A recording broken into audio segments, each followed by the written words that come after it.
So, Sarangani at tsaka Isabela, no? So, alam natin na nandun na si Kit Jimenez. Pero again, siyempre, pag si Kit Jimenez ka, alam naman nating hype.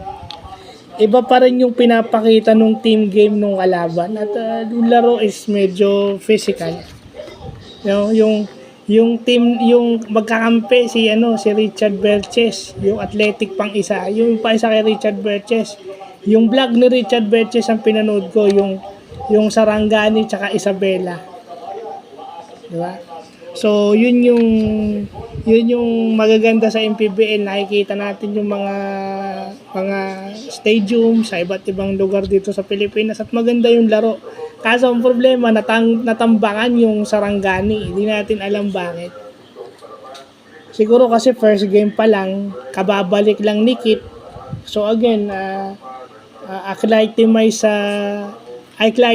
kasi hindi naman siya nagagamit masyado sa San Miguel. So acclimatize na siya na siya yung ginagamit.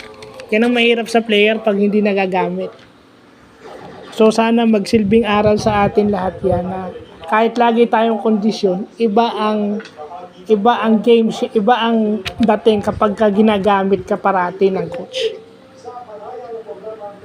Kasi kung lagi kang ginagamit at bata ka sa tunay na laro, yung may referee, hindi yung basta scrimmage lang, yung talagang official game.